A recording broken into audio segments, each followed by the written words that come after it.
많은 분들이 이렇게 투자하십니다. 투자해서 한 15% 수익 나시면 매도를 해요. 기분이 좋아요. 맥주 한잔 해요. 그리고 나서 다른 주식을 찾지 않고요. 얼마 있다가 그 주식 또 사요. 그러면은 투자 스펙트럼은 넓어지지 않습니다. 투자 스펙트럼이 넓어지면 장점이랄까? 예. 그건 뭐가 있나요? 이게 학습 효과가 뛰어나시네요. 딱 이게 딱딱 이게 사실은 잘 안 밝히는 건데 전 말도 해봤어요. 그런 세밀화된 투자 자산을 찾으면 찾을수록 어떤 현상이 발생하냐? 위험 대비 수익률이 높은 투자 자산을 찾아낼 수 있어요. 발품을 파는 만큼 수익이 나와요.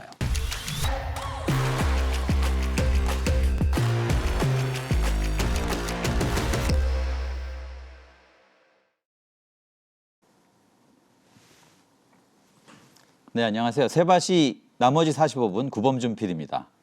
오늘은 정말 특별한 손님 모셨습니다. 어떻게 경제적 자유를 얻을 것인가라는 이 신간으로 큰 화제를 불러일으키고 있는 SK 바이오 투자 센터장 이동훈 저자를 모셨습니다. 안녕하세요. 박수 쳐도 됩니다. 자, 오늘 나머지 45분 이렇게 관객을 모시고 하기도 처음입니다. 네, 저도 그러세요? 처음이세요? 예. 네, 방역 그 수칙 잘 네. 지키고 네. 5분 와 계십니다. 5분 와 계시죠? 네. 네. 어떻게 경제적 자유를 얻을 것인가라는 이 책이 예. 사실은 세바시에겐 굉장히 남다른 책입니다. 이게 네. 왜 그러냐면 클럽 하모땡스라는 그 오디오 SNS에서 저희가 여기 계신 이동훈 부사장님과 함께 세바시 특강 뭐 재정독립과 경제적 자유 이거를 시리즈로 한번 이제 우리 청년들과 오디오 방송으로 했었는데 그게 책으로 엮여져서 나왔어요. 네, 네. 네, 그래서 그러네요. 저희도 여기에 지분이 좀 있다. 상당히 있으세요. 상당히 있으십니다. 네. 그럼에도 불구하고 이 경제적 자유라는 이 주제가 뭐 최근에 네. 굉장히 핫한 키워드로 뭐 청년은 물론이고 뭐 중년 세대까지도 굉장히 중요한 단어로 이렇게 떠오르고 있어서 네. 굉장히 우리가 꼭 들어보고 싶은 어떤 이야기인지 알고 싶은 그런 내용입니다. 그래서 바로 여쭤보면 왜 지금 경제적 자유를 우리가 부르짖어야 할까요? 네. 그 경제적 자유라는 것은 사실은 약간 개념적으로는 다가오긴 하는데 그냥 경제적으로 말씀을 드리면 그냥 내가 지금 가지고 있는 가처분 소득이 충분치 않아서 내가 하는 일을 소득을 벌면서 일을 해야 되는 상황을 극복하고 싶을 때 즉 나는 어느 정도 여유 자금이 있고 그 여유 자금을 통해서 일부 가처분 소득을 커버할 수 있으면 일을 훨씬 즐겁게 할 수 있고 두 번째는 내가 원하는 시기에 은퇴할 수 있을 때 은퇴 결정을 한다. 그러기 위해서는 어느 정도 자산을 가지고 있어야 되죠. 그래서 이제 경제적 자유가 필요하다라고 보는 거고요. 제가 보는 다른 관점은 우리 구 대표님이나 저나 20년 전, 30년 전에 일을 하거나 투자를 할 때는 누구나 다 약간 공평하게 수익이 났어요. 누구는 조금 내고 많이 내고 이런 게 별로 없었어요. 왜냐하면 거시경제가 굉장히 빠르게 성장하고 있었거든요. 그래서 약간 공평한 수익이 있던 사회였어요. 그런데 최근은 이 수익이 차별화가 굉장히 심합니다. 그러니까 많이 수익을 내는 사람 많이 내고요. 적게 수익을 내는 사람 적게 내요. 그래서 흔히 말하는 정보 비대칭이라고 합니다. 정보를 많이 알고 모르는 사람의 차이가 굉장히 커지고 있어요. 왜냐하면 정보가 빨리 흐른다는 거의 역설은 누구는 모르는 사람도 더 있다는 존재가 돼요. 그래서 그것 때문에 차별적 관점에서 경제적 자유가 내가 더 필요하다고 생각하게 돼요. 그런 게 하나가 있고요. 두 번째는 국민소득이 이제 3만 불을 넘어서기 시작하면서 일반인들이 우리가 가지는 관심사항이 훨씬 더 많아졌어요. 이것도 해보고 저것도 해보고 해서 방향성이 심플한 게 아니고 방향성이 다원화되고 있어서 그러기 위해서는 소비를 더 많이 해야 되거든요. 소비의 니즈를 충족시키기 위해서 경제적 자유가 더 필요하게 된 거예요. 전 그렇게 생각합니다. 네. 그렇군요. 네. 근데 지금 말씀하신 대로 모르겠어요. 저도 이미 어떻게 보면 조금 더 나이 든 세대라서 그런지 네. 사실은 일만 열심히 해도 네. 이런 이제 세대잖아요. 그렇죠. 일만 열심히 그렇죠. 해도 네. 사는데 뭐 부족함이 없었던. 그런데 사실은 좀 저보다 네. 어린 세대들은 그렇게 생각하기 어려울 만큼 네. 이제 무슨 상대적 박탈감이랄지 네. 네. 기회균등이라는 예. 그런 것들이 없는 세상을 살고 있어서 네. 일하는 것만으로는 우리가 잘 살 수 없다. 음. 이런 명제가 확실하게 맞아요. 예. 참이 되고 있는 사회라는 거죠. 그렇죠. 그러니까 뭐 우리 둘은 그냥 일만 하면 된다는 그런 생각을 하고 계속 살았고 실제 그렇게 살아와요. 그런데 지금은 이제 그게 안 되는 이유가 주거 공간, 그다음에 뭐 여러 가지 소비를 위한 대상들의 가격이 너무 높아요. 그리고 대상도 많아졌어요. 그래서 내가 가지고 있는 소득 가지고 그게 커버가 되지 않습니다. 두 번째는 근로소득은 성장 스피드가 이렇게 된다면 내가 갖고 있는 자산에서 나오는 자본소득은 성장 스피드가 훨씬 높습니다. 그래서 21세기 자본론의 저자인 토마스 피케티가 설파를 했죠. 근로소득이 성장하는 스피드는 자본소득이 성장하는 스피드를 따라가지 못한다. 따라서 우리는 자본소득을 어떻게 해서든 가지고 가는 그런 베이스를 마련해야 되고요. 그래서 투자를 해야 되는 거죠. 이제 그럼 이 투자에 대한 관심의 광풍은 사실은 당연한 거고 정당한 거네요. 그렇죠. 큰 시대 흐름이고 이게 보시면요. 우리나라만 그렇지 않아요. 글로벌하게. 이 아시아 지역에 있는 대만이나 특히 중국도 보세요. 중국의 젊은이들은 투자에 광풍이 불었어요. 누구나 투자하고 싶어요. 특히 중국 젊은이들을 보시면 훨씬 더 우리 한국의 MZ세대보다 더 적극적으로 투자하기도 합니다. 이게 글로벌한 현상입니다. 네. 근데 사실은 뭐 투자에들 이렇게 관심들이 많은데 비트코인 얘기를 제외하고 네. 투자해서 돈 벌었다는 사람이 있다 이런 얘기는 못 들어봐요. 못 들어보셨죠. 이유가 뭐가 있을까요? 그게 보면 이런 거예요. 롤러코스터 타보셨죠, 그 대표님? 롤러코스터 이렇게 타고 올라가면 천천히 올라가죠. 예. 그리고 이제 내려가죠. 개인적으로 롤러코스터 타실 때 올라갈 때가 더 무서워요? 내려가실 때가 더 무서우세요? 올라갈 때가 저도 쫄리죠. 올라갈 때가 더 쫄려요. 쫄리죠. 네, 저도 쫄려요. 전문 용어죠. 네, 전문 용어네요. 네. 대부분의 일반인들이 투자를 하실 때 보면은 롤러코스터 올라갈 때는 즉 뭐냐면 뭐가 변화가 될 때 오히려 두려워서 저게 맞나 안 맞나? 내가 올라타는 게 맞아 안 맞아? 그래서 고민을 많이 해요. 또는 실제로 정보를 접하지 못해요. 그런데 롤러코스터가 내려가는 순간에는 이제 흔히 이제 그걸 주가로 표현하면 하락인데 대부분의 일반인이 롤러코스터의 거의 정점에 갈 무렵에 정보를 듣고 올라타요. 그리고 하락해요. 급속도로 빠른 속도로. 그럼 이제 뭐 전문 용어로 식겁을 하는 거죠. 이제 너무 놀라는 거죠. 그래서 손실이 발생해요. 그럼 이제 어떻게 생각하냐? 나 이제 절대 투자 안 해. 난 주식 앱 지웠어. 이렇게 한다는 거지. 그리고 나서 또 열심히 살아요. 그리고 5년쯤 지나. 그리고 이제 동창 모임에 갔더니 한 친구가 나 어디 투자해서 수익 많이 났어. 라고 하면 다시 가만히 혼자 앱을 다운받아요. 올라가고 있을 때죠. 근데 이미 또 올라갔어요. 그때 다시 또 올라타요. 그러면 또 롤러코스터가 내려가요. 이렇게 보면 한 30년에 한 3번 정도 그런 경험을 겪고 난 이제 투자는 나하고 안 맞나 봐. 라고 하는 게 제가 보기엔 한 100에 70%에 해당하는 사람들이 그런 것 같아요. 근데 이건 되게 단순하게 생각하면 네. 바보잖아요. 그렇죠. 되게 단순한 건데 왜 올라타서 내려갈 때 올라타냐 네. 이건데 이걸 못하는 이유가 네. 우리는 바보인가요? 뭐 바보라기보다는 우리가 가지고 있는 기본적인 우리의 본성. 예. 그러니까 남이 두려워하고 내가 두려울 때 그 패닉, 공포감을 이겨내지 못하고 두 번째는 냉정해야 될 때 나의 욕심이 과해서 욕심이 나의 잘못된 의사결정을 만드는 거죠. 그러니까 우리가 갖고 있는 기본적인 근성, 욕심과 공포라는 사이클을 잘못 관리하기 때문에 그렇다고 생각합니다. 예. 최근에 또 네. 세바시 강연을 한 편 네. 찍어서 공개했는데 네. 아주 큰 화제잖아요. 두 가지 전 기억이 나요. 네. 유대인의 별과 네. 파이브팅. 예. 그 조금 더 구체적으로 듣고 싶은데 유대인의 별, 네. 삼각형과 역삼각형이 조합된 이 모양이죠. 유대인의 별이. 그렇죠. 예. 투자의 관점과 투자의 대상에 관한 얘기인데 네네. 사실은 이거를 알고 있어야 예. 앞으로의 투자 우리의 도전이랄지 시도랄지 이런 것도 네. 제대로 될 수 있을 것이라는 생각이 들어서요. 네네네. 다시 한 번만 설명해 주신다면. 네네. 그런 겁니다. 유대인의 별 보시면 삼각형이 하나가 있고 역삼각형이 있어요. 우리가 투자를 할 때 보면 세상에 그 투자에 대한 기준이 명확하지가 않아요. 제가 만나보면 오늘도 제가 점심 때 어떤 지인들하고 점심을 먹었어. 그래서 요즘 어떤 주식 투자했어요? 물어봤어요. 그래서 어떤 주식을 투자했다고 얘기하더라고. 근데 저는 그 주식을 투자했다고 얘기 듣고 그 주식을 왜 투자했지? 왜라는 네. 이유의 why? 답을 할 수가 네. 없는 거지. 그래서 왜냐하면 그 회사는 발전 가능성이 그렇게 높지 않고 음. 한계에 와 있는 사업 모델이 한계에 와 있어서 미래로 뭘 폭발적으로 할 수 있는 모델이 아닌 걸 제가 알고 있는 회사예요. 그래서 그거 왜 하셨어요? 라고 했는데 그거를 답하지 못해요.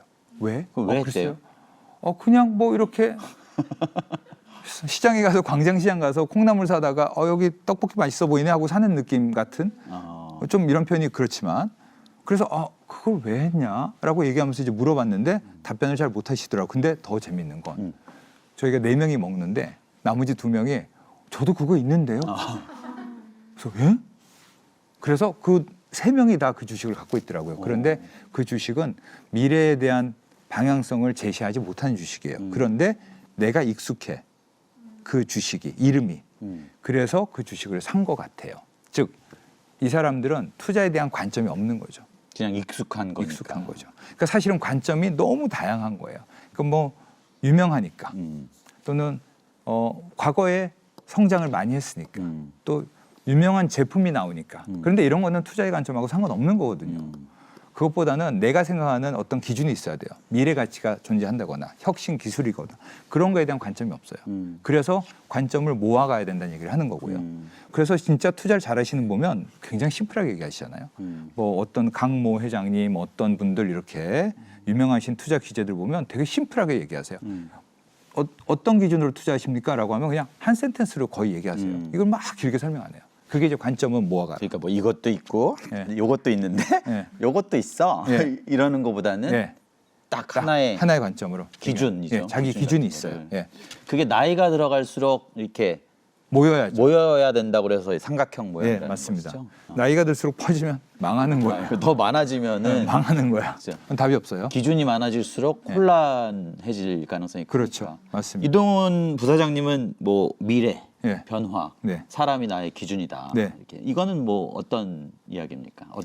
그 미래, 변화, 사람. 첫째는 미래라는 거는 제가 많은 투자 실패를 하고 사실은 이제 뼈아픈 투자 실패를 몇 개 하고 그렇죠. 보온병, 예, 호박고구마. 호박고구마, 그다음에 손톱깎이, 그다음에 스페인 와인 투병. 그거 뭐 모르시는 분은 여기 세바시 이동훈 부사장의 새 강연을 보시면 알 수 있습니다. 네. 그래서 그 실패 후에 곰이 마늘을 먹듯이 5년 동안 심사숙고하고 많은 분들을 만나서 느꼈는데 투자를 정말 잘하시는 분들은 거의 외 없이 미래를 보시더라고요. 미래에 어떻게 될 것인가. 굉장히 EQ가 뛰어나실 수도 있고요. 그게 보니까 젊다고 미래를 보는 게 아니고 나이가 드셨다고 미래를 못 보는 게 아니었어요. 그거는 순수히 관심과 집중력이었어요. 그런 분들은. 그래서 본인이 모르는 건 공부를 해서 미래를 추정하려고 하고 하는. 그 굉장히 상상력과 구체적 상상력이죠. 구체적 상상력이 뛰어나요. 그리고 그런 분들이 투자했던 기업이나 주식이나 이런 자산들이 큰 수익을 내는 걸 봐서 제가 미래. 그리고 저 자신, 네? 변화는 그거는 이제 세상을 변화시키는 기술, 체인지 메이커 또는 룰 체인저죠. 규칙을 바꾸는. 예를 들면 지금 모더나 보시면 돼요. 모더나라는 회사가 mRNA 기술로 백신을 만들었어요. 그래서 제가 3년 전, 4년 전에 볼 때 이 기술이 굉장히 유망한데 좀 어렵다고 얘기했거든요. 갑자기 그 생각하니까 제가 가슴이 아파요. 왜냐하면 투자를 못 하려고 했었거든요. 2019년에 그때는 모더나가 굉장히 저렴한 회사였어요. 그런데 기술이 신기해요. mRNA, 메신저 RNA 기술이야. 근데 이게 넥스트 스테이지 5년, 10년에는 간다는 거죠. 근데 바이오 산업에서 보면 지금은 기술이 어렵지만 절대적 투자가 이루어지면 그게 가요. 그러니까 누적의 시간, 집적의 시간이 되고 나면 어떤 티핑 포인트를 넘어가면 커머셜라이즈 돼요. 그래서 그걸 제가 놓친 거예요. 아, 그러셨군요. 네, 그게 이제 변화예요. 변화를 이끄는 거. 그다음 사람, 모든 사람. 것도, 예, 사람이 만들죠. 그래서 저는 미래, 변화, 사람을 놓고 판단합니다.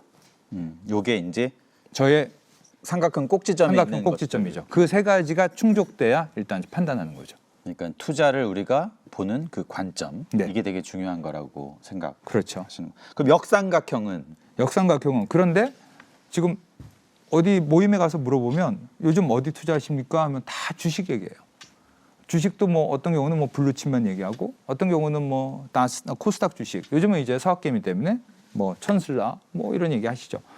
그런데 보시면 언론상에 매스미디어에 나오는 투자 대상에 대한 언급의 리스트를 보면 10개를 넘지 않습니다. 한번 일주일 들어보세요. 10개를 넘지 않습니다. 그만큼 사람들의 관심사는 10개에 집중돼 있어요. 그런데 이런 표현 하거든요. 투자에서 investment universe. universe는 우주잖아요. 투자의 우주, 투자의 세계는 우주다. 어마하게 커요. 우주예요. 우리가 가보지 않은 행성이 저기 있어요. 근데 그 행성에 보물이 있어요. 그래서 나이가 들수록 투자를 보는 스펙트럼은 훨씬 넓어지셔야 돼요. 주식뿐만 아니라 부동산, 비상장 주식, 실물, 펀드, 파생상품까지도 볼 수 있는, 그리고 크립토, 미술품까지도 볼 수 있는 그런 시야를 넓혀야 된다는 거죠. 그런 시야가 넓어지지 않는 이유는 네, 알려고 노력하지 않기 때문이겠죠. 그렇죠. 편한 게 편하기 때문에. 편한 게 주식이니까. 많은 분들이 이렇게 투자하십니다. 투자해서 한 15% 수익 나시면 매도를 해요. 그리고 기분이 좋아요. 그리고 맥주 한잔 해요. 그리고 나서 다른 주식을 찾지 않고요. 한 얼마 있다가 그 주식 또 사요. 근데 그때는 손실 보기도 해요. 근데 또 수익을 보기도 하죠. 그래서 생각보다 변화해서 확대해서 사고하는 걸 별로 원치 않아요. 근데 그러면은 투자 스펙트럼은 넓어지지 않습니다. 네. 근데 투자 스펙트럼이 넓어지면 실제로 투자의 베네핏이랄까 아니면 예. 장점이랄까 예. 그건 뭐가 있나요? 그게 이제 굉장히 이렇게 학습 효과가 뛰어나시네요. 딱 이렇게 딱딱 이게 예상치 않은 질문을 해주시는데 굉장히 아주 중요한 질문이에요. 왜 그럼 스펙트럼을 넓혀야 되냐? 옛날에는 자본시장이 단순했어요. 주식시장, 채권시장, 은행, 증권회사밖에 없었어요. 그런데 지금은 세상이 굉장히 복잡해졌거든요. 다원화되고 있어요. 그래서 투자 자산이 엄청 세분화되고 있고 그 세분화된 투자 자산을 분석하고 투자하고 하는 사람들이 많아져서 세상이 효율화된 거죠. 그렇기 때문에 주식 하나만 보고 투자하는 건 코끼리 장님이 코끼리 뒷다리 만지는 거하고 똑같은 거예요. 그래서 세상이 복잡해진 거죠. 그리고 그런 세밀화된 투자 자산을 찾으면 찾을수록 어떤 현상이 발생하냐? 투자론에서 얘기하는 위험 대비 수익률이 높은 투자 자산을 찾아낼 수 있어요. 발품을 파는 만큼 수익이 나와요. 투자는. 부사장님의 투자 이력 중에 나는 여기에까지 투자한 경험이 있다. 네. 이런 희귀 사례 이런 거 예. 있습니까? 희귀 사례 있죠. 제가 사실은 잘 안 밝히는 건데 제가 대체 투자의 끝판왕이다라고 저를 농담 삼아 얘기하기도 해요.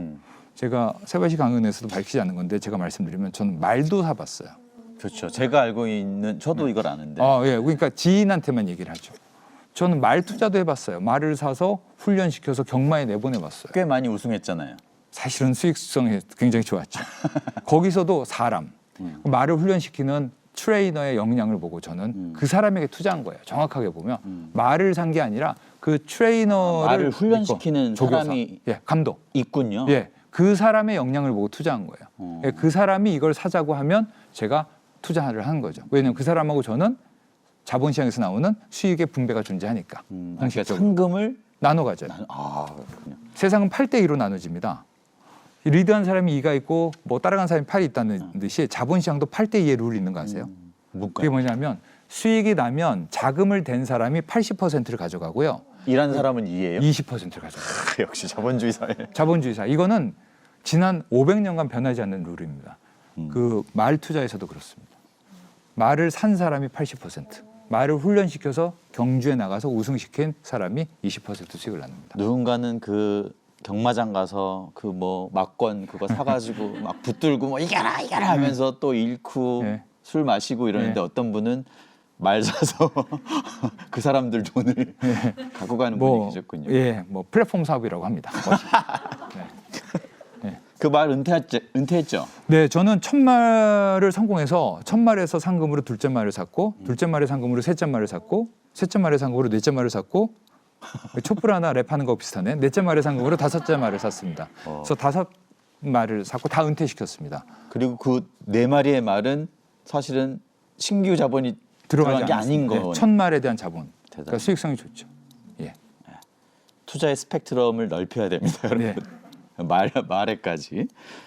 자, 그리고 그게 이제 유대인의 별이라는. 예, 별이죠. 뭐 유대인의 별이라기보다는 이동훈의 별 이렇게 우리가 그거 괜찮은데요. 괜찮죠? 예, 좋습니다. 해서 앞으로 우리는 이동훈의 별로 부르고 IP 권리를 우리가 주장하면 될 것 같습니다. 네. 또 재밌는 건 또 5팅 얘기를 하셨잖아요. 네네. 5팅. 네. 5가지 팅으로 끝나는 단어. 네. 어떻게 되죠? 예. 그 5팅이 이제 전 사실 그거를 투자라는 관점보다는 커리어, 그렇죠. 성장이라는 관점에서 밟아 나가야 될 단계라고 정의를 했습니다. 그죠. 커리어 성장에 있어서 예. 세대별로 우리가 알아야 할 키워드인 거죠. 예를 들면 근데 그게 투자에도 100% 거의 똑같이 적용돼요. 예. 결국엔 투자도 인생 투자인 거고 자본 투자인 거고 시간에 대한 투자인 거거든요. 아, 이제 보니까 그 커리어 성장이라는 것에 투자라는 게 예. 아주 필수적인 요소. 매우 중요하죠. 예. 우리는 그걸 지금 저는 그걸 모르고 사는 그렇죠. 바람에. 모르고 살았거나 배관시했거나. 그러니까 예, 그 돈 한 푼 없이 지금 됐는데 뭐 굳이 그렇게까지 얘기 안 하셔도 되고.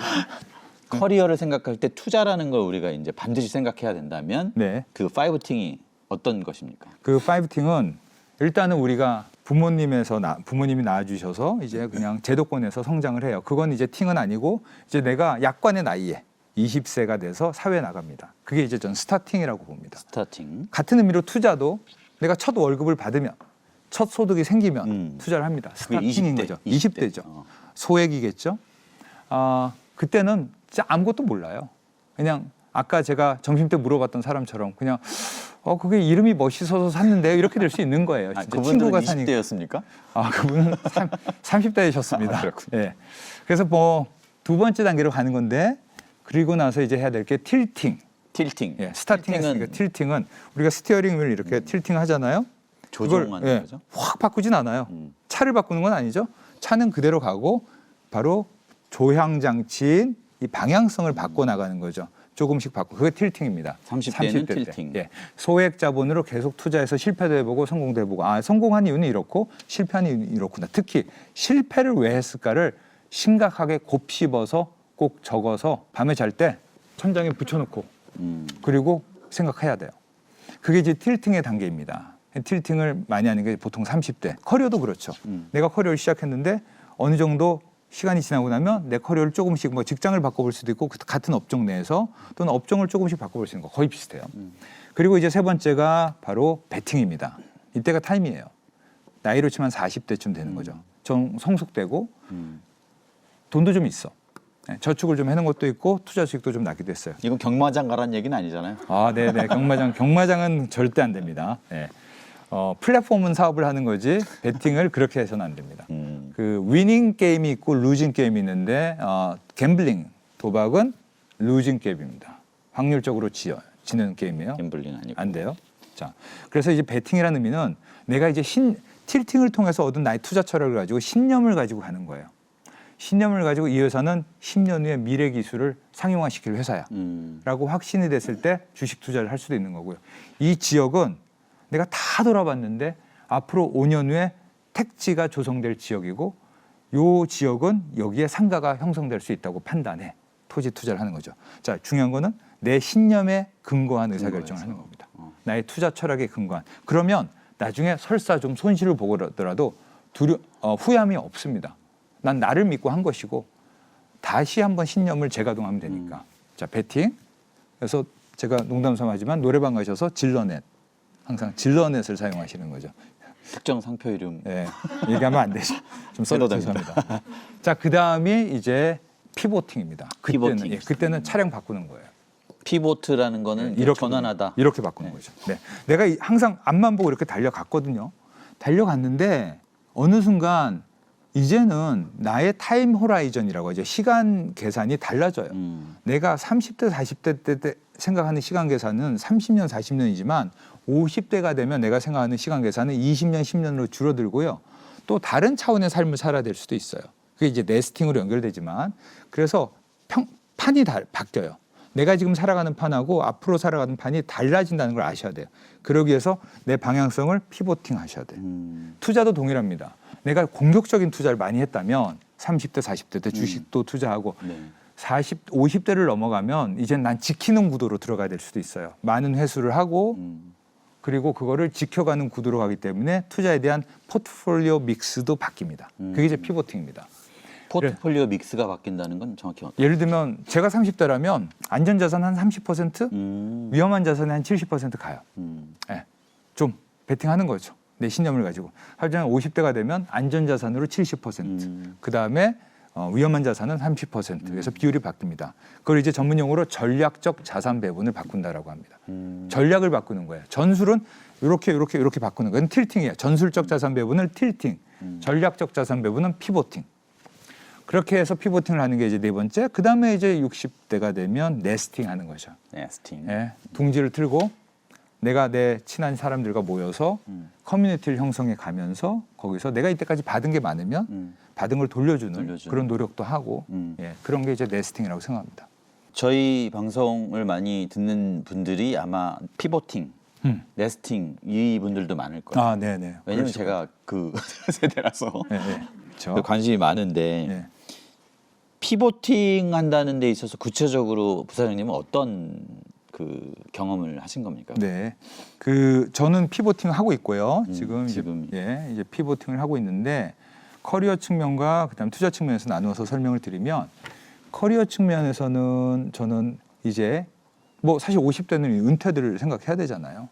은퇴 없는 삶이란 건 없어요. 근데 거꾸로 은퇴 후에 새로운 삶은 새로운 스타팅이거든요. 그래서 은퇴 후의 삶은 새로운 스타팅인데 그걸 진짜 고민해야 되는 거죠. 우리가 사회에 27, 26에 나가기 위해서 10년을 3, 6, 3, 3이구나. 초등학교, 중학교, 고등학교, 대학교까지 한 10몇 년을 공부하잖아요. 그런데 우리가 은퇴하고 새로운 삶을 살 때 공부하는 시간을 보면 1년이나 할까요? 라는 그렇죠. 거죠. 예. 피보팅은 10년을 그 준비를 하셔야 되는 거죠. 내가 뭘 할 수 있는지를 다시 재정의하고 경쟁 구도가 다르거든요. 예, 은퇴한 후에. 그래서 그 경쟁 구도에서 나의 장점은 뭐고 단점은 뭐고 나는 어떤 사람들과 연합해야 되느냐. 만난 사람도 바뀌어야 돼요. 예, 그냥 맨날 똑같은 친구 만나면 안 돼요. 피보팅을 하려고 하면 방향성이 달라지기 때문에 오히려 젊은 사람을 만나야 될 수도 있고 또는 귀인을 찾아가야 되고 그게 이제 커리어 측면에서 그렇고 저는 그렇게 하고 있고요. 그다음에 투자 측면에서도 보면 아까하고 약간 말씀드린 거하고 일맥상통한데 그러니까 이제 자산을 잘 지켜가면서 자산을 증식시키는 그런 스펙트럼을 찾아내야 돼요. 그래서 훨씬 안정적인 자산을 찾아내는 노력을 해야 되고 그다음에 내 성향도 거기에 맞는지도 판단을 해야 돼요. 그래서 때로는 성향을 좀 바꿔야 될 수도 있고요. 네. 그런 종합적인 정기 검진을 한번 해야 됩니다. 투자 관점에서. 그게 이제 투자 관점의 피보팅입니다. 네. 그리고 세바시 강연에도 이제 어쨌든 피보팅의 시기에 투자의 어떤 스펙트럼도 조금 카테고리가 좀 달라지죠. 수 있는 거잖아요. 네. 세바시 강연에서 말씀하신 것 중에 하나는 또 성공한 여러 가지 사례를 막 자랑처럼 많이 얘기하셨는데 네. 아, 이게 참 후회스러워요. 그걸 또 재밌어 하더라고요. 아, 사람들이. 그래요? 예. 돈 나눠줄 것도 아닌데 박수 쳐주잖아요. 막. 그래요. 그렇네요. 근데 그 성공한 사례 중에 좀 저는 요새 사람들이 굉장히 관심 있는 거 아트에 대한 투자. 네. 이걸 조금 더 좀 자세히 얘기 듣고 싶어요. 아, 네네. 아트에 대한 투자. 2020년 화랑 미술제에 갔더니 사람들이 웅성웅성하는 거예요. 코엑스에. 그러더니 이게 그 그림이래. 왜 그런가? BTS의 랩 몬스터. RM이 샀다는 작가의 그림이라는 거죠. 그 그림이 아니라 그 작가의 그림을 그 작가의 샀는데. 그림이다. 네. 그래서 그 작가가 그 작가를 하면서 사람들이 모여서 그 그림을 보는 걸 봤어요. 이제는 오피니언 리더가 미술계의 거장이나 뭐 이런 사람들이 아니라 이 젊은 사람들의 심미안이 통하는구나라는 그때 느꼈어요. 그래서 저는 굉장히 마음이 뿌듯했죠. 왜냐하면 그 전에 그 전전에 아트의 미술품에 공동 투자를 해서 가는 플랫폼 투자를 해놨으니까. 자, 그거에 그럼 이제 보통 이제 투자를 저는 이렇게 잘했어요라고 얘기하면 그래 뭐 그건 운이 좋아서 그렇지라고 생각할 수도 있고 저도 그렇게 생각했어요. 그런데 제가 투자 수익을 냈던 사례를 냉정하게 쳐다보면 사실은 제가 용기를 냈던 거고요. 그리고 그 용기를 내기 위해서 충분히 숙제를 했다는 게 있어요. 저는 4년 전에 무슨 생각했냐면 국민소득이 이제 3만 불에 넘어가고 있었거든요. 그래서 저는 약간 데모그래픽스, 인구 경제학에 관심이 많아요. 국민소득이 3만 불 넘어갔을 때 나타나는 소비 패턴, 투자 패턴을 일본 사례를 많이 보고요. 유럽 사례를 좀 봤어요. 물어봤어요. 그리고 저한테 기억이 났던 사람이 한 명 있는데 제가 90년대 후반에 만났던 일본인이에요. 90년대 미국에서 만났던 일본인이 그림을 엄청 사서 가지고 돌아가더라고요. 전 그 집에 들어가는데 그러니까 집주인이 바뀌는 거였죠. 제가 집을 사가지고 들어갔는데 그 일본인이 그림을 정말 한 컨테이너를 사가더라고요. 그래서 그때 저는 이해를 못했어요. 그림을 이렇게 많이 사? 그것도 굉장히 유명한 그림은 아닐 거 아니에요. 아니었어요. 예, 뭐 유명한 그림이면 그렇게 많이 부엌 옆에 비쌌어요. 두고 그러진 않았을 것 같고 그래서 사가는 거예요. 근데 지금 생각을 해보니까 그때가 일본이 경제 정점을 가면서 어느 정도 성숙한 단계에서 소비 패턴과 미술에 대한 이해 패턴이 달라진 거였어요. 한국이 지금 오고 있는 거예요. 그렇게 하고 있군요. 네, 그래서 저는 확신을 가졌고 두 번째는 MZ 세대가 훨씬 더 랩몬스터 같은 그런 미술, 예술에 대한 관심이 높다라는 것. 그래서 투자하고 싶고 소비하고 싶고 미술도 소비하는 거잖아요. 보유하고 보면서 그러고 싶은데 돈이 없어. 결국은 주머니가 얇아. 그럼 여러 명이 공동 구매해야 되는 거지. 공동구매. 그래서 미술품을 공동 구매하는 플랫폼이 필요하겠다라고 하고 봤더니 한 4년 전에 한 3-4개 회사가 이제 각축을 벌이고 있더라고요. 저는 그 중에 한 회사를 선정을 했죠. 근데 여기서 중요한 게 있어요. 그 회사를 선정한 이유가 기술이 뛰어나서가 아니에요. 우리가 오해하는 게 있어요. 이 미술품을 공동 구매하고 그걸 기록을 하는 블록체인이 굉장히 중요한 기술이고 뛰어나다고 오해하시는데 그건 이네이블링하는 기술이지 중요한 거는 진짜 좋은 미술품을 투자 대상으로 찾아와서 공동 구매시키고 그걸 다시 매각하는 그 스킬 그게 더 중요한 거예요. 그게 사람한테 있는 거예요. 사람에게 있어요. 제가 그 투자한 회사의 CEO를 만나봤고 지켜봤어요. 그때 그 CEO는 투자 전문가였거든요. 펀드에서 일했는데 한 4년 정도를 한국에서 굉장히 큰 미술관에서 매니지먼트를 하면서 미술품 시장에 대한 메커니즘, 다이내믹스를 역동을 배운 사람이에요. 아, 원래는 그 투자하시는 분인데 네. 4년을 미술관에서 정말 배운 거네. 네, 바닥에서 배웠어요. 어, 그리고 나서 이 사업을 한 거예요. 저는 그 포인트를 잡은 거예요. 그분은 좀 대단한 분이시네. 네, 원래 미술을 좋아하던 친구였어요. 그래도 투자하시는 일을 하는 분이 거기서 일할 생각은 안 할 텐데. 그렇죠. 그런데 본인은 미술 쪽도 투자가 일어날 거라고 본인 확신을 했다고 하더라고요. 그런데 그거를 우아하게 미술에 투자하는 컨셉이 아니라 미술관에서 운영을 하면서 시장을 배운 거예요. 저는 그 포인트를 가장 높이 샀어요. 이게 투자의 관점에서 네. 사람을 보는 아주 대표적인 사례. 대표적인 사례. 전 그 사람 본 거예요. 이네빌링한 기술 중요하죠. 하지만 전 그건 어느 정도 하면 된다고 생각을 했어요. 그리고 미래의 방향성, 그림에 대한 관심, 투자에 대한 관심, 그거는 간다고 봤어요. 그거는 의심의 여지가 없어요. 그러니까 미술 시장이 커질 것이다, 투자가 될 것이다, 의심의 여지가 없다. 그걸 뒷받침하는 기술은 어느 정도 왔다, 그거는 한 80%의 신뢰를 가지고 있다. 그런데 중요한 건 사람이야, 매니지먼트. 그걸 수행해낼 수 있는 매니지먼트는 누구냐? 바로 이 사람밖에 없었어요. 그래서 그 회사를 선택한 거죠. 참 아쉽네요. 같이 그 사람을 못 본 게 아쉽네요. 제가 구 대표님한테 한 3년 전에 살짝 얘기했었어요. 아, 저도 들었는데. 그렇죠. 네, 들으셨죠. 네. 직접 얘기해야 알아듣는 스타일이라서. 저는 뭐 일만 잘하면 되지 뭐 이렇게 투자를 하나 이런 네. 자, 반성하고 있습니다. 그래서 이제 팬데믹 시대가 2년을 이제 넘기고 있는데 네네. 이런 시대에 우리가 투자에 있어서 좀 뭐를 바라봐야 될까요? 이게 제일 궁금할 것 같기도 한데 우리 그렇죠. 시청자들이. 네네. 그 이제 이런 팬데믹 상황이 앞으로 조금 더 갈 것 같고 지금 오미크론 때문에도 그렇기도 하지만 그 이렇게 보시는 게 좋아요. 이게 우리의 많은 부분을 바꿔놨거든요. 팬데믹이 바꿔놓은 게 헬스케어 인더스트리뿐만 아니라는 거죠. 일하는 환경, 사고하는 방식, 소통하는 스타일, 그다음에 좋아하는 대상마저도 바뀌었어요. 그래서 그 변화가 팬데믹 이전, 비포와 팬데믹 이후, 애프터, 비포, 애프터를 혼자서 한번 저는 그림을 그려보기를 권해드려요. 이렇게 비포와 애프터를 한번 다 적어보는 거죠. 우리가 아는 선에서. 내가 아는 선에서 그걸 적어보고 그냥 내 눈에 보이잖아요. 일단 대면 미팅 잘 안 해. 전부 다 줌 미팅을 해. 뭐 이런 식으로 적어보는 거죠. 그리고 그거를 한번 구글링을 해보세요. 키워드 서치를 하고 그럼 거기에 관련된 기사들이 쭉 나올 거예요. 기사들을 좀 꾸준히 읽어보세요. 그럼 그게 피스가 합쳐지면서 어느 순간 유레카가 나올 가능성이 굉장히 커요. 아, 이렇게 크게 변하는구나. 사실은 미래학을 하는 사람들 다 그렇게 얘기한다고 저는 생각해요. 그러니까 아주 작은 피스들을 모아서 하나의 모자이크를 만들어 놓은 거죠. 그래서 팬데믹 이전과 이후는 헬스케어 시장도 큰 변화가 있지만 그것보다 훨씬 더 큰 변화를 만들어내고 있고요. 그게 고착화되고 안정화됐을 때 나오는 투자 기회는 분명히 존재해요. 네. 지금 일어나는 건 틸팅이에요. 캐피탈 마켓이.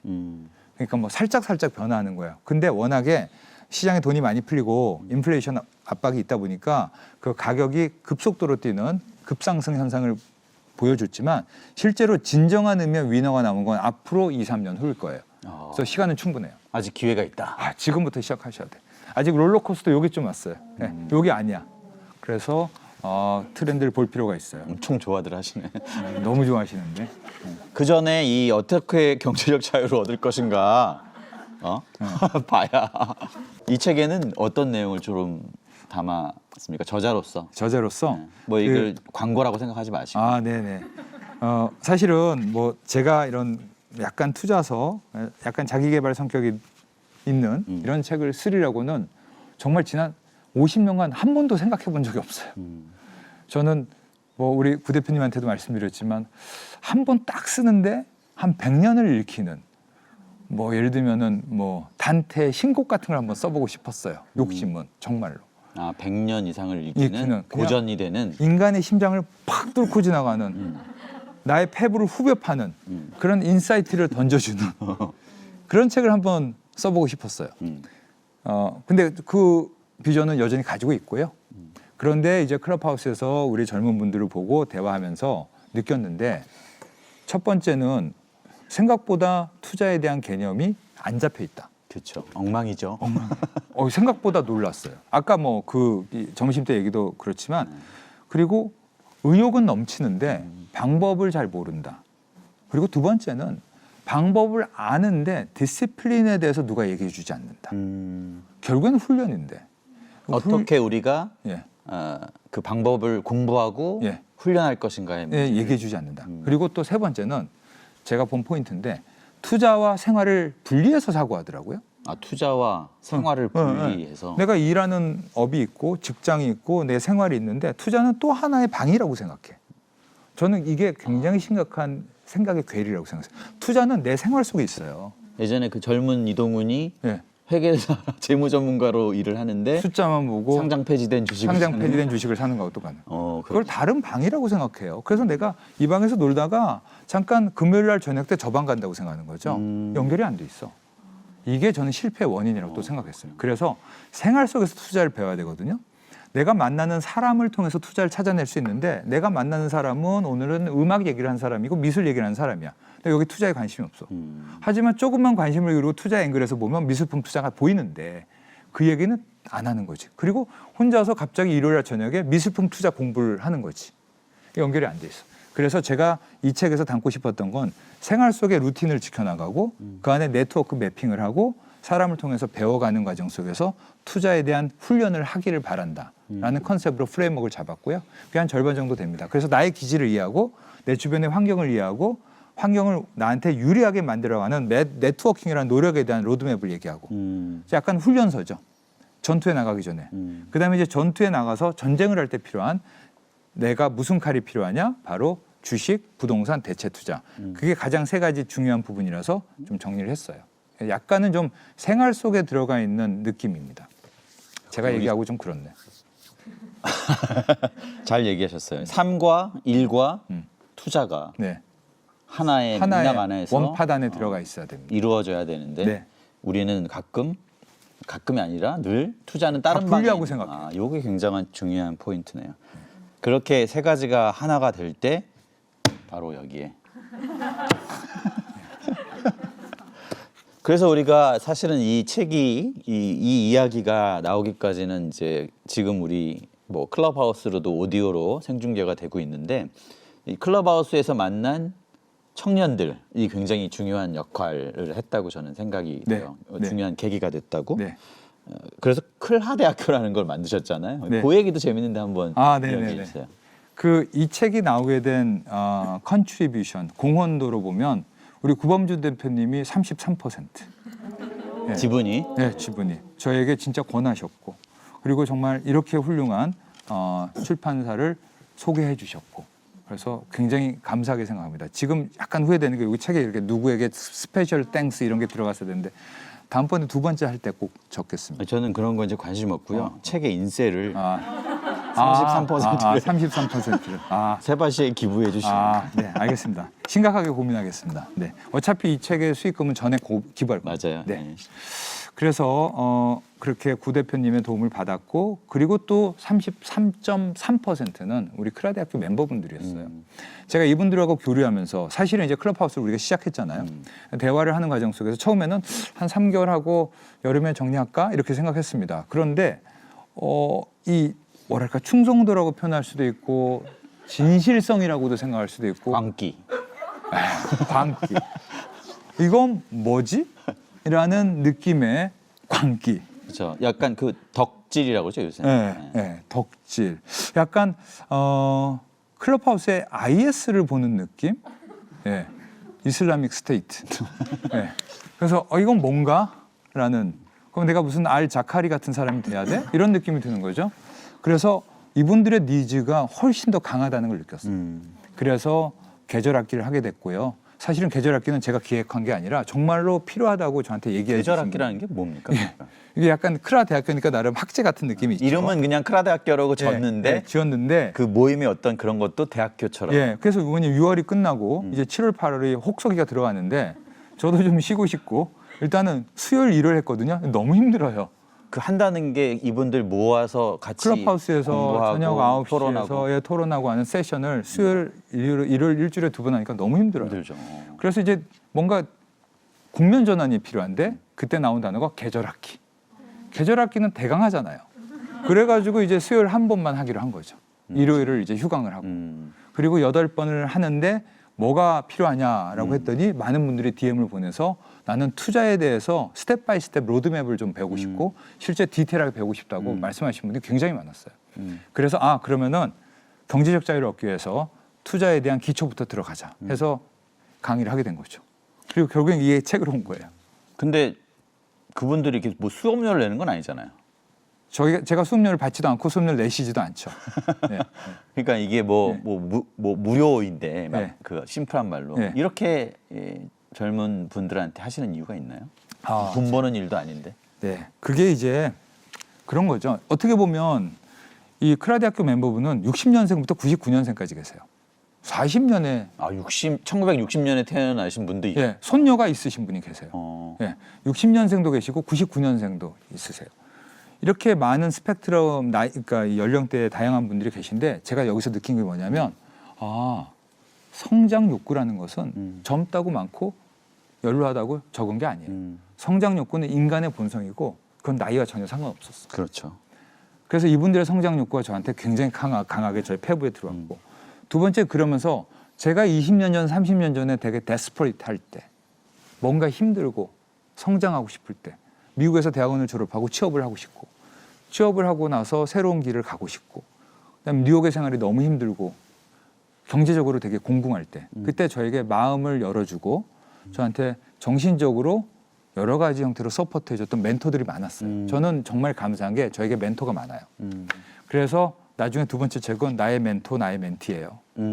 저를 가르쳐줬던 10분의 멘토를 정리하고 내가 멘토링했던 10명의 멘티를 정리하고 싶어요. 실제로.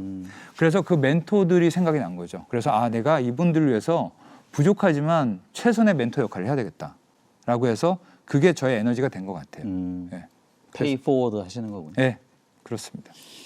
그 두 번째 책은 100년 갈 책입니까? 아니요. 한 봄, 여름, 가을 정도? 네. 저는 이게 100년 갈 것 같습니다. 자, 이 책의 에필로그의 이제 제목이 눈에 딱 들어오더라고요. 네. 왜냐하면 저는 기회를 놓쳤거든요. 거기에는 이렇게 써 있습니다. 당신에겐 아직도 3번의 기회가 있다. 네. 이건 무슨 뜻입니까? 아, 제게 3번의 기회가 있는 겁니까? 그럼요. 3번의 기회가 있습니다. 그 기본적으로 자산의 사이클, 가격 사이클은 거의 10년에서 5년 사이클을 탈 수밖에 없습니다. 왜냐하면 시장의 자금의 유동성이 그렇게 흐르거든요. 마치 바다에 썰물이 들어왔다, 밀물이 들어왔다, 썰물로 빠져나가는 거 똑같습니다. 지금은 이제 시장의 유동성이 축소되는 모드로 가고 있죠. 자, 보시면 80년대부터 반복됐던 사이클입니다. 예, 80년대 블랙 먼데이가 오면서 한번 수축 왔다가 다시 확장 갔다가 그 다음에 또 한 번 더 부동산 버블이 꺼지면서 또 왔다가 갔다가 그래서 큰 사이클을 거의 타고요. 그렇기 때문에 지금도 보면 그 사이클이 3번 정도 올 겁니다. 최소한 6번 올 수도 있어요. 그렇기 때문에 우리는 기회가 있는 거고요. 그런데 중요한 것은 그 사이클이 오게 된 원인과 사이클을 만들어내는 엔진이 다르다라는 걸 아셔야 돼요. 사이클을 만드는 원인은 우리가 가지고 있는 인간적 성품에 있는 욕심, 탐욕 그런 것들이 드라이브해서 버블을 만들고 그리고 그게 다시 공포감을 만들어서 폭락을 만드는데 그 다음에 다시 사이클을 타고 가는 원인은 시장에 큰 돈이 있는 것도 하나지만 제가 느낀 건 뭐냐면 혁신을 드라이브하는 새로운 모멘텀들이 다 나와요.